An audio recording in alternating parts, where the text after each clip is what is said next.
At this time, the pastor of Shiloh Baptist Church, Reverend Collins, if you'll come up and share a word with us.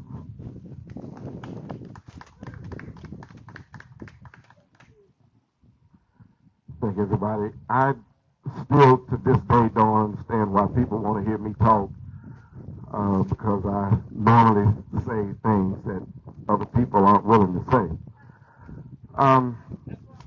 The Voting Act, John Lewis Voting Rights Act, is something that we have to make sure that we stay proactive on because voting is the most essential tool we have in making sure that this country stays free.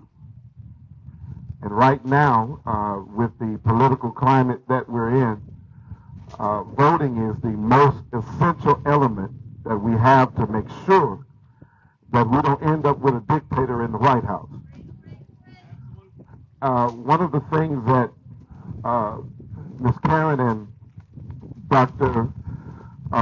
English mentioned is the white supremacist group that came, marched through our city, and just back there posted up and tried to do a little demonstration. I stood in front of them and challenged them, and kind of got me a little out of character because I'm not really a speaker, I'm a fighter. I've always been that way.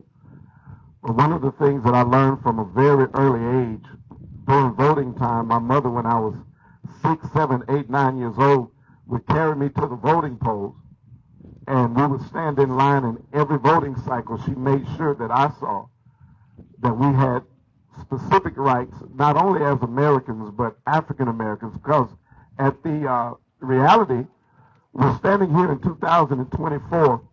I'm 54 years old, and it wasn't that much long ago that black people didn't have the right to vote.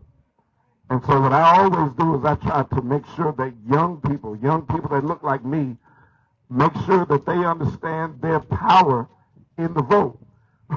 Right now, as we're standing here remembering John Lewis, the Republicans are in their convention lying to each other, lying to themselves, and plotting to strip as many rights as they possibly can from the people in this country. They've already taken Roe versus Wade.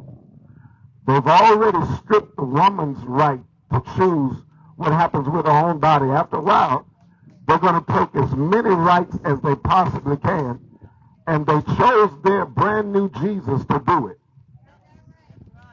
They have a man that they have, and I'm not going to talk about what happened to him a few days ago because we don't want that for anyone.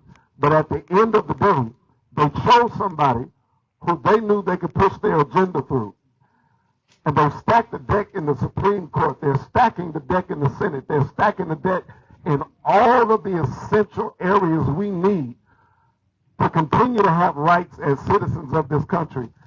And we need to make sure that every person who has right on their side, every person who believes that this country should stay free for everyone, not just for a privileged few, we need to make sure that this voting cycle, we speak up and make sure everyone in the Senate, everyone in the House, everyone that has a political powered seat knows that we can hire you and we can fire you, and we will make sure that we keep a record and ledger of the things you vote on, the things you stand on. And unfortunately, we have an uphill battle because even the John Lewis Voting Rights Act has an uphill battle because they're not even addressing that because they know for a fact that if it passes, it puts the power back into people's hands.